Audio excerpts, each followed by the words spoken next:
Good afternoon guys, welcome to our channel rated for beginners DD4B। I hope आप बढ़िया होंगे, अपने घर पे एंजॉय कर रहे होंगे। मेरे पास में कुछ मेरे होल्डिंग ग्रुप्स के मेंबर्स की कोई डिमांड थी कि सर आप इन शेयर्स के बारे में ज़रूर बताइएगा। तो टाइम वेस्ट ना करते हुए वीडियो को जल्दी से स्टार्ट करते हैं। और मेरे पास में कम से कम 29 शेयर्स है फॉर होल्डिंग्स। तो मैं आपके साथ में शेयर करने वाला हूँ लॉन्ग टर्म शॉर्ट टर्म सभी एनालिसिस उन शेयर्स का। सबसे पहले हमारी लिस्ट में है national aluminium stock. Right, national aluminium stocks इनको दिया गया है। इन्होंने पूछा है कि सर इसको हम कब बाय कर सकते हैं और कब नहीं। देखो, नेशनल एल्यूमिनियम स्टॉक एक बहुत ही अच्छा इंटरेस्टिंग स्टॉक है। ये ऑलरेडी एक अच्छी खासी बुल रन में आकर के यहाँ से बहुत अच्छा ट्रेड ऑलरेडी दे चुका है और ये लेवल बहुत इंटरेस्टिंग था। अगर मैं बोलूँ दोबारा बाय करने के लिए एक अच्छे खासे लेवल्स के लिए, मैं बोलूँगा कि नेशनल एल्यूमिनियम को कहीं ना कहीं 90 के पास दोबारा बाय कर सकते हैं। और इसका टारगेट जो अगर मैं बात करूँ तो इसका target near to near all time high के पास में ही है। तो मैं बोलूँगा कि रिजेक्शन आके 92 से बाय करें और अपना टारगेट 100 के ऊपर आप आराम से रख सकते हैं। ये स्विंग ट्रेड भी आप लेकर के चल सकते हैं। तो नेशनल एल्यूमिनियम ये रहेगा। एनटीपीसी, अगर मैं एनटीपीसी स्टॉक की बात करूँ, एनटीपीसी को अगर ध्यान से देखो तो एनटीपीसी के अंदर में अगर ध्यान से देखा जाए तो एनटीपीसी बहुत बड़ी टाइम फ्रेम से ब्रेकआउट आते हो रहा है। ठीक है ना। अगर आप इसको देखोगे तो ये 24 आवर टाइम फ्रेम का है। ठीक है, 24 आवर मतलब 1 डे टाइम फ्रेम का है।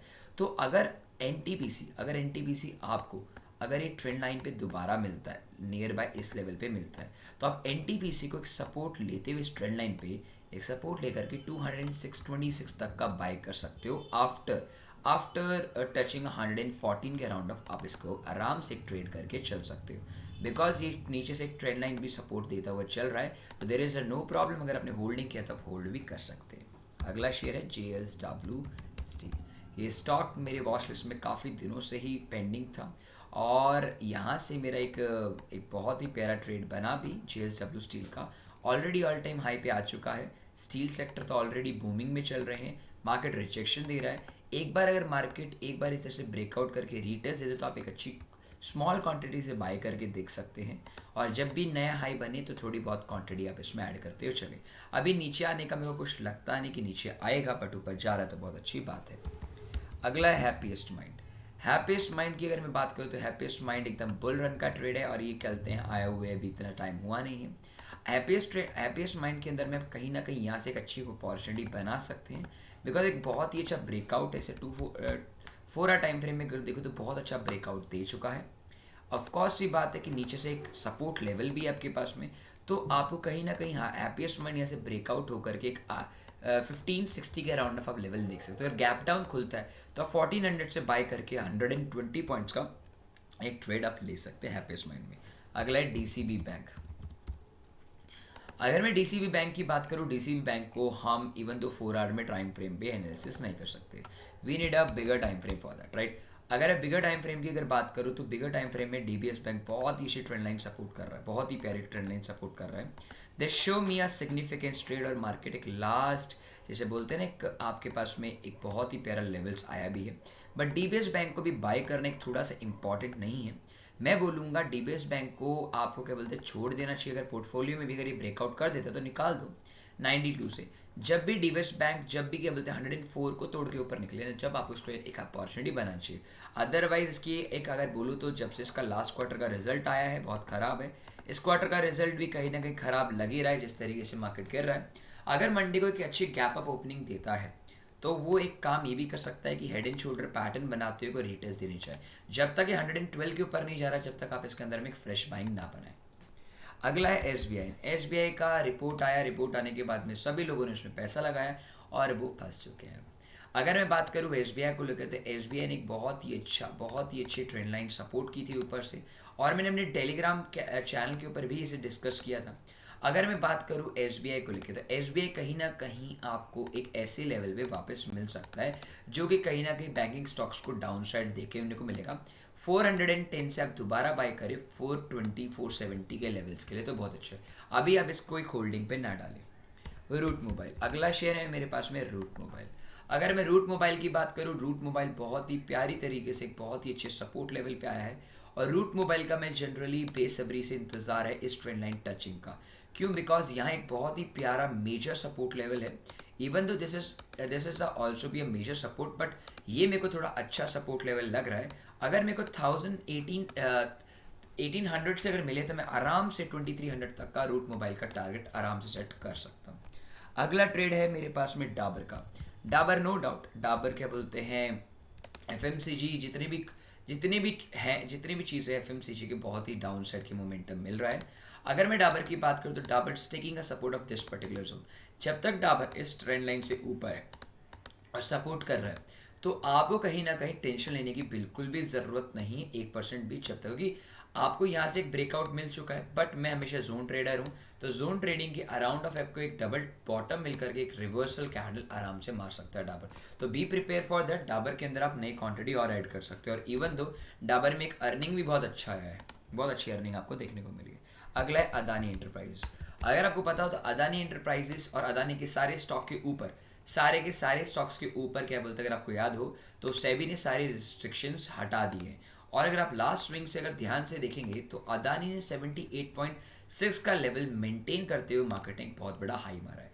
अगर मैं बात करूं आपसे तो आपको अदानी को कहीं ना कहीं एक अपने पोर्टफोलियो में दोबारा डाल लेना चाहिए, क्योंकि अदानी कहीं ना कहीं अपने गैप्स को पेंडिंग करने के लिए आया हुआ है। अगर अदानी कहीं ना कहीं इस गैप को फिल करने की कोशिश करता है, रिटर्न देता है, तो आप 1720 के लेवल पे अदानी एंटरप्राइजेस को देख सकते हो अपकमिंग डेज में। अदानी एंटरप्राइजेस के बाद में मेरे पास में बजाज फाइनेंस। बजाज फाइनेंस एक बहुत ही अच्छा शेयर है, मेरे पोर्टफोलियो मैंने रखा हुआ है। बजाज फाइनेंस की अगर मैं बात करूं तो बजाज फाइनेंस को मैं छोटे टाइम फ्रेम में देखना चाहूँगा। बजाज फाइनेंस को अगर देखा जाए तो बजाज फाइनेंस ऑलरेडी अपने ऑल टाइम हाइज पे ही चल रहा है, राइट। और मैं ये कह दूँ इसे शॉर्ट कर दो नहीं, इस पर क्वांटिटी आपको जब बढ़ानी चाहिए अगर बजाज फाइनेंस के अराउंड ऑफ मार्केट 6100 के लेवल पे वापस मिले तो आप इसमें क्वांटिटी बढ़ा सकते हो। अभी इसके लिए भी कुछ नहीं है गाइस, ठीक है। अगला है आईआरएफसी। आईआरएफसी की अगर मैं बात करूँ तो ये स्टॉक क्या बोलते हैं, जनरली बहुत ही स्ट्रॉन्ग स्टॉक है वैल्यूएशन के अकॉर्डिंग, क्योंकि ये स्टॉक अंडर वैल्यूड स्टॉक है। अगर आप इसे आज भी बाय करना चाहो तो आईआरएफसी को आप आज भी बाय कर सकते हो लॉन्ग टर्म। इसका मतलब ये बताना मुश्किल है कि इसका टारगेट क्या रहेगा, बट आप ले सकते हो। मेरे हिसाब से इसका 400 से ऊपर का वैल्यूएशन होना चाहिए। अगला स्टॉक है अशोक लेलैंड। अगला स्टॉक है अशोक लेलैंड। अगर मैं अशोक लेलैंड की अगर बात करूँ तो अशोक लेलैंड को देख सकते हो, मैंने अपनी लाइव स्ट्रीम में बोला था अशोक लेलैंड को लेने के लिए, और एक ट्रेंड लाइन भी ब्रेकआउट हो चुकी है।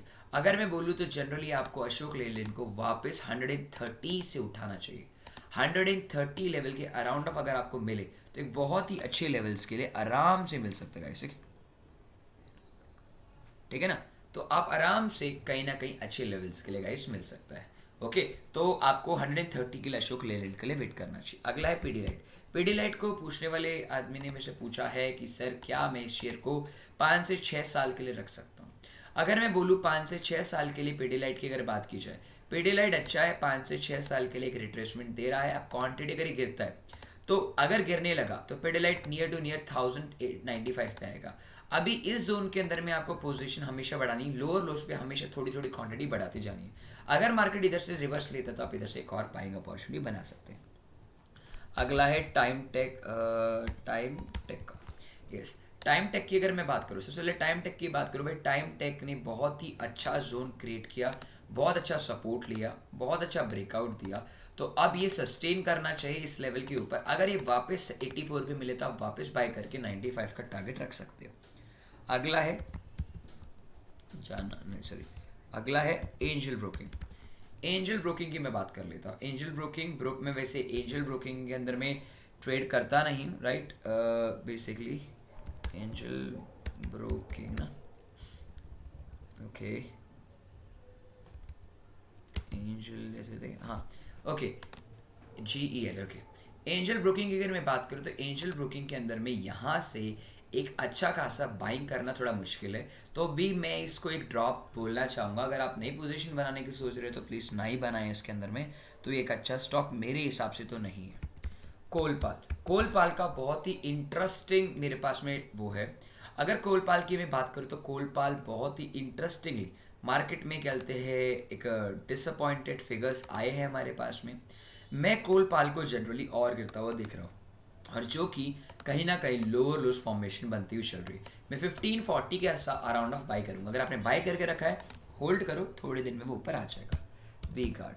अगर अगला स्टॉक की बात करते हो वी गार्ड की अगर मैं बात करूँ भाई, वी गार्ड एक बहुत ही स्ट्रॉन्ग ट्रेंड स्टॉक्स है और कहीं ना कहीं इसके अंदर में एक बहुत ही प्यारा सपोर्ट लेवल आपको देखने को मिल रहा है।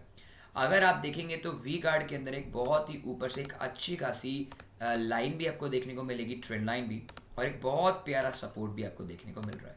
तो वी गार्ड के अंदर में कहीं ना कहीं यहाँ से एक रिजेक्शन लेकर के एक बहुत ही अच्छा रिट्रेसमेंट देकर के आप 300 के लेवल्स के लिए अभी भी बाय कर सकते हो वी गार्ड को। अगला स्टॉक है मेरे पास में BPCL।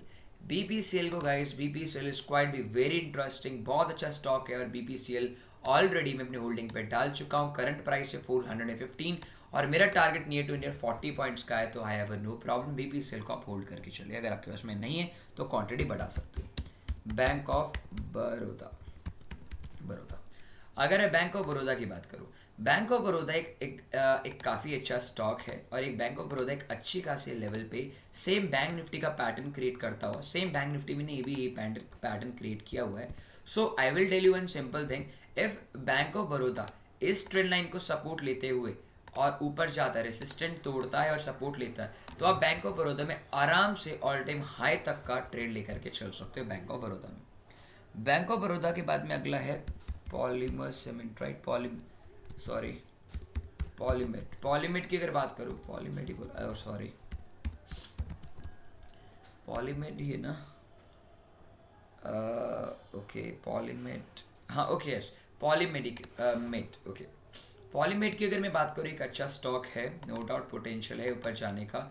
और देखो अभी सारे के सारे स्टॉक्स को अगर मैं पोर्टफोलियो में बोलूँ तो एक अच्छा स्टॉक आप देखने को आप एक एक्सपेक्टेशन रख सकते हो।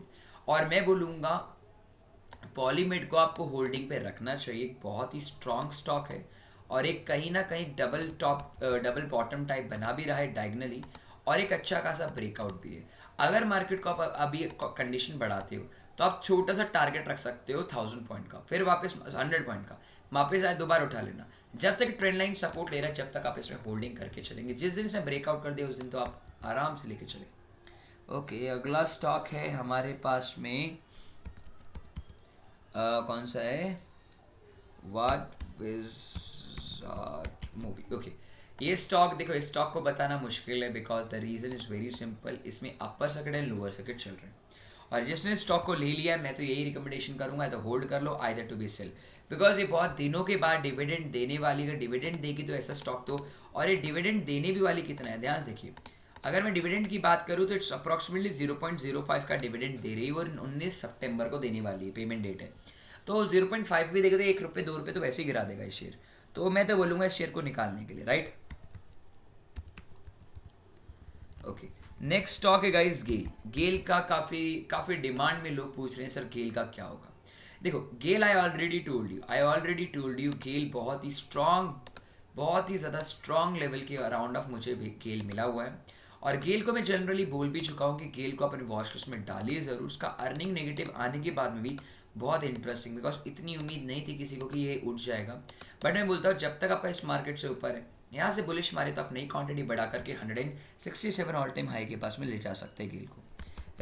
रिलायंस का तो पूछे मत, रिलायंस का तो फ्यूचर रिटेल का जब से वो प्राइस आया है, रिलायंस को लेकर के जनरली मेरा ये अपॉर्चुनिटी कि रिलायंस में ना बढ़ा करके आप शॉर्टिंग करें तो रादर देन बाय बहुत अच्छा रहेगा, बिकॉज मैं जनरली रिलायंस को इस लेवल तक गिरता हुआ देख रहा हूँ, इस लेवल तक गिरता दिख रहा हूँ। अगर मार्केट इस लेवल पे टच करता है तो फिर मैं यहाँ से कुछ एक बाइंग अपॉर्चुनिटी बनाने की कोशिश करूँगा। तो रिलायंस में भी कुछ नहीं है। HDFC बैंक, अगर मैं HDFC बैंक की बात करूँ तो HDFC बैंक एक बुलिश मोमेंटम का ट्रेड मुझे लगता हुआ दिख रहा है। वाई देखो क्यों लग रहा है, बिकॉज मार्केटिंग बहुत ही अच्छा एक रैली क्रिएट किया, अब ये रैली को कंटिन्यू करते हुए अपने गैप्स को फिल करते हुए यहाँ से एक रिजेक्शन ले सकता है। तो समवेयर एल्स मेरे को HDFC बैंक में इतना ज़्यादा उम्मीद नहीं कि मार्केट ऊपर जाएगा, बट अगर मार्केट ऊपर जाता है तो एक ट्रेंड लाइन को टच करने पक्का जाएगा, क्योंकि जो इंपॉर्टेंट जोन मेरे को लगता है मार्केट जहाँ से रिजेक्ट दे सकता है वो 1526 से है। और ये मेरा एनालिसिस भी बहुत स्ट्रांग है कि मार्केट इससे पहले इसको अगर तोड़ता है इन दोनों लाइनों को तो एक बुलिश है, otherwise there is nothing in the bullishness in the HDFC bank. Kotak bank की अगर मैं बात करूँ, तो कोटक बैंक ने बहुत ही अच्छा सपोर्ट लिया, ब्रेकआउट दिया, कोटक बैंक ने इस लाइन के ऊपर सपोर्ट लिया, बहुत अच्छा बुलिश सेंटीमेंट दिखाया। कोटक बैंक में मैं ये बोलूँगा आपको एक अच्छी खासी बुलिशनेस देखनी चाहिए। अगर मार्केट गैप डाउन खुल जाता तो अपना इरादा छोड़ देना कोटक बैंक से। अगला है HDFC लाइफ। अगर मैं एच लाइफ की बात करूँ, H life is quite be very interesting stock from the last couple of days. H जो लाइफ है अराउंड ऑफ, मैं अगर आपसे जनरली बोलूँ ऑन माई लाइक अच्छे फेथ में, तो आपको एच लाइफ में क्वांटिटी बढ़ा के रखनी चाहिए। एक ट्रेंड लाइन यहाँ से बन रही है, इस ट्रेंड लाइन को ब्रेक करेगा तो एच लाइफ बहुत ही अच्छे अप ट्रेंड में आ सकता है। अगला स्टॉक है ग्रैन्यूल्स इंडिया। अगर मैं ग्रैन्यूल इंडिया की अगर बात करूँ, ग्रैन्यूल इंडिया के अंदर में एक अच्छी बाइंग अपॉर्चुनिटी नहीं बनाई जा सकती, बिकॉज अभी इसकी पहले डाउन ट्रेंड आया, फिर डिविडेंड दिया, फिर दोबारा डिविडेंड दे रहा है, तो कहने का प्रॉपर ₹1 का डिविडेंड दिया तो इसके अंदर में एक अच्छी खासी अपॉर्चुनिटी बनाई नहीं जा सकती। एस एम एस फार्मास्यूटिकल की अगर बात करूँ तो भाई ये बहुत ही अच्छी अप ट्रेंड का ट्रेड है। इसको जब भी ट्रेंड लाइन टच करे, जब आप इसे बाई करेंगे, नेक्स्ट बाइंग आप नियर टू नियर अगर आपको 183.2 पे मिले तो भी आप बाई कर सकते हो। अगला है Gujarat gas, right. Gujarat gas, अगर मैं गुजरात गैस की अगर बात करूँ, Gujarat gas is quite be very interesting. मैं बोलूँगा अगर गुजरात गैस में अगर यहाँ से कल बुलिश मोमेंटम मिलता है, आप आँख बंद करके गुजरात गैस को बाई कर सकते हो। टाटा स्टील BLS की अगर बात करूँ, टाटा स्टील BLS एक quite be very interesting stock, और ऑलरेडी ये टारगेट अचीव कर चुका है हमारा। मेरे होल्डिंग ग्रुप का टारगेट ऑलरेडी अचीव हो चुका है। मेरा होल्डिंग ग्रुप का target around 99 point something around of था, जो कि मेरा इस लेवल के अराउंड ऑफ रहा, तो प्रॉपर एग्जीक्यूटिव है। अगर कोई बंदा और बढ़ाना चाहता है अपनी पोजीशन तो 93 से दोबारा बाय कर सकता है। लास्ट स्टॉक है मदरसुमी की बात कर लेते हैं। अगर मैं मदरसुमी की अगर बात करूँ तो मदरसुमी के अंदर में भाई साहब कोई टेंशन वाली लेने की कोई बात है नहीं। मदरसुमी एक डाउन ट्रेंड का मोमेंटम क्रिएट कर रहा है, एक बार ये ब्रेकआउट देगा ऊपर, क्योंकि इसकी अर्निंग आने वाली है, और इसकी अर्निंग एक इंपॉर्टेंट अर्निंग है हमारे लिए, तो एक अच्छा खासा अप ट्रेंड आपको देखने को मिल सकता है। और last not the least KPI technology की अगर बात करूं, ये अप ट्रेंड का है। अगर किसी ने लेके रखा हुआ है इसे होल्ड करके रखो, इसका डिविडेंड आने वाला है, जब तक इसका डिविडेंड क्लियर नहीं होता जब तक आप इसे होल्ड करके रख सकते हो। तो that is all about the trade. ये थे मेरे सारे के सारे 2029 स्टॉक, जो मैंने बहुत जल्दी से और बहुत अच्छे से समझाने की कोशिश करी। 15 मिनट में मैंने बहुत सारे स्टॉक्स को अच्छे तरीके से डिफाइन किया। अब मैं कल का एनालिसिस देता हूँ निफ्टी का। अगर मैं निफ्टी 50 की बात करूँ, सबसे पहले हमें पता है कि निफ्टी ऑल टाइम हाई पे, पहली बात। दूसरी बात, निफ्टी ऑल टाइम हाई पे आने के बाद में मार्केट के पास में एक मोमेंटम है। मेरे अकॉर्डिंग मार्केट क्या बोलते हैं और ऊपर नहीं जा सकता, अकॉर्डिंग टू माई एनालिसिस। अगर मार्केट ने इस लेवल को सस्टेन किया तो बात अलग है, और इस लाइन को ब्रेकआउट करता है तो एक अप ट्रेंड मार सकता है। अगर मार्केट ने इस ट्रेंड लाइन को सपोर्ट करते हुए मार्केट ने ब्रेकआउट दे दिया और सस्टेन कर लिया, तो मैं जनरली मार्केट को 15,800 की रैली वापस देखने चाह रहा हूँ। बट मैंने ये बोला है कि डिस्क्लेमर ऑलवेज बी देयर। मैं यहाँ ये नहीं बोल रहा हूँ कि जाएगा ही जाएगा। I am only say my words very simple and very clear. अगर किसी को मेरी एनालिसिस पे विश्वास ना हो तो लास्ट वीकेंड का जो एनालिसिस है जो मैंने दिया था वो जाके ज़रूर देखिएगा बैंक निफ्टी का, आपको पता चल जाएगा। इतना बड़ा रैली आने से पहले ही हमने प्रेडिक्ट कर लिया था। मैं इसमें अपनी महानता नहीं बता रहा हूँ, सिर्फ बता रहा हूँ कि I have experience to this type of things, right. तो मैं मार्केट को देख रहा हूँ, this is a look like a 30 minutes time frame. तो अगर आप ध्यान से देखेंगे तो this is a head and shoulder pattern look like. अगर मार्केट गैप अप खुल करके ट्रेंड लाइन को सपोर्ट लेता और रेसिस्टेंट लेता हुआ मार्केट एकदम बहुत शानदार तरीके से नीचे आएगा। माइट बी पॉसिबल वो एक बार अपने लास्ट लो पे टच जरूर करेगा, जो कि है 16,000। अगर 60,000 टच करता है तो आपको अच्छी अपॉर्चुनिटी अपनी होल्डिंग को हेज करने के लिए, राइट। अगला है निफ्टी बैंक। निफ्टी बैंक के अंदर में सच मेरे पास में बहुत अच्छा एनालिसिस है। अगर मैं 4 आवर टाइम फ्रेम में जाऊँ तो 4 आवर टाइम फ्रेम एक बहुत अच्छा रिट्रेसमेंट है, लास्ट रिजेक्शन ऑल्सो भी पेंडिंग, और एक ट्राइंगल में चल रहा है market. This is in the one particular triangle, और जिस साइड ही ब्रेकआउट देगा, अगर ऊपर दे दिया हाई है और नीचे दे दिया तो नीचे। अगर ऊपर गया तो ऊपर तो ऑल टाइम हाई के पास निकलेगा। अगर ऊपर ना जाके नीचे ब्रेकआउट दिया तो जनरली वो 35,200 मतलब 500 पॉइंट की रैली पेंडिंग है इसकी नीचे साइड की, वो फिल करके उसके बाद में मेरी एक्सपेक्टेशन, अगर मार्केट ने इसके नीचे तोड़ा तो मार्केट में मैं 34,900 आराम से देख सकता हूँ, मार्केट बहुत आराम से। बाकी दिस इज अ मार्केट, ये मेरी जेब में नहीं है, जो मैंने बोल दिया वो हो जाएगा। बट फिर भी स्टिल अगर आपको अच्छा लगे तो आप इसे ट्राई करके देख सकते हो। और गाइज अगर आप होल्डिंग ग्रुप में आना चाहते हैं तो डिस्क्रिप्शन बॉक्स में राइट हैंड साइड या लेफ्ट हैंड साइड बॉटम में जो मेरा नंबर है उस पर आप मुझे व्हाट्सएप कर सकते हैं। एनी टाइप ऑफ हेल्प मैं करूँगा आपकी। और if you have any doubt of a things कि सर क्लास ज्वाइन करने एनीथिंग, आप सेम नंबर पे व्हाट्सअप कर सकते हैं। टेक केयर गाइज, अपना ध्यान रखिए, अपने मॉम डैड का ख्याल रखिए। कोई भी टेंशन हो, तुम्हारा भाई बैठा है। कल मॉर्निंग में मिलते हैं 8:30 बजे। तो बी रेडी गाइस, कल के एनालिसिस बहुत स्ट्रांग रहने वाली है। मैं अपने ऑलरेडी होल्डिंग ग्रुप में शेयर कर चुका हूँ कि कल हमें करने क्या वाले हैं। तो आते हैं तो मोस्ट वेलकम, नहीं आते तो कोई प्रॉब्लम नहीं। Take care guys, okay, tata, thank you to watching this video. And please अगर अच्छा लगे तो यार शेयर कीजिएगा इस स्ट्रीम को गाइज, ओके। इस चैनल को, इस एवरीथिंग मैं आपको फ्री में दे रहा हूँ। अगर आप आना चाहें तो मोस्ट वेलकम। चलो गाइज, टाटा।